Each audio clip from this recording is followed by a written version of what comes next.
સાહેબ બોલો. અ, મારા બાબાના મૃત્યુ નિમિત્તે જે સૌ વડીલો, પત્રકાર મિત્રો, મીડિયા પધાર્યા છે સૌનો હું ખૂબ ખૂબ આભાર માનું છું. મારી માગણી છે કે આરોપીઓની તાત્કાલિક ધરપકડ થાય. આ જે બાબાનું મૃત્યુ છે મને અપમૃત્યુ લાગે છે, શંકાસ્પદ લાગે છે. એની પૂરેપૂરી તપાસ થાય. ગુનેગારોનો સમયસર ધરપકડ થવી જોઈએ અને જો સમયસર ધરપકડ ના થાય તો મારા આગળ જવાની કાર્યવાહી કરવાની ફરજ પડે. બધાને હું વિનંતી કરું છું કે આને યોગ્ય રીતે તપાસ કરે, સત્ય બહાર લાવે. સત્ય બહાર લાવ્યા પછી જેને પણ આ ગુનાહિત કૃત્ય કર્યું છે એને કૃત્ય પ્રમાણે એને સજા મળે તો જ મારા બાબાને સાચી શ્રદ્ધાંજલિ મળશે અને તો જ એને ન્યાય મળશે એવી મારી માગણી છે. અત્યાર સુધીમાં તપાસ ચાલી રહી છે, આપ નિવેદન પણ નોંધાઈને આવ્યા છો, શું આપને લાગે છે કે ન્યાય મળશે?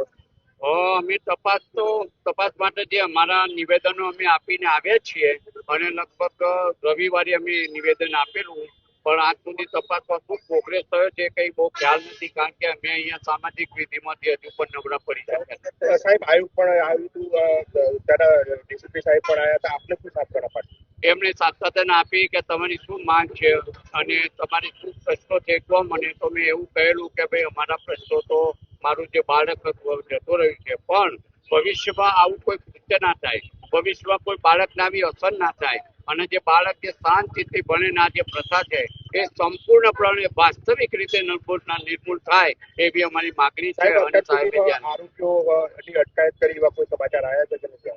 મેં એવા કોઈ સમાચાર હજુ સુધી જાણ્યા નથી. આગળ શું માંગે તમારી? માંગ એ જ છે કે ભાઈ તાત્કાલિક આ જે આરોપીઓ છે એની ધરપકડ થાય, એની યોગ્ય તપાસ થાય અને તપાસની અંદર જે પણ જેણે પણ ગુનાહિત કૃત્ય કર્યું છે એને તાત્કાલિક સજા થવી જોઈએ. મોત માટે પણ મને શંકાસ્પદ લાગે છે.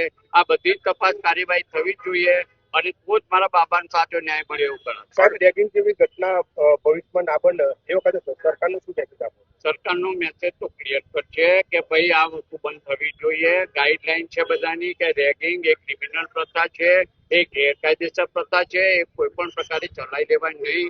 પણ પાછલા બારની આ બધી વસ્તુઓ એ ચાલતી રહે. આજે શું કાર્યક્રમ રાખ્યો હતો? આજે શું કાર્યક્રમ હતો? આજનો કાર્યક્રમ અમારા સમાજના અને તમામ સમાજના મિત્રોએ બાબા માટે સ્કેન્ડલ માર્ચ કરવી અને એને શ્રદ્ધાંજલિ આપી અને આપણા પ્રશ્નોને વાચા આપી અને ઉપર દબાણ થાય એવો પ્રયત્ન કરવો.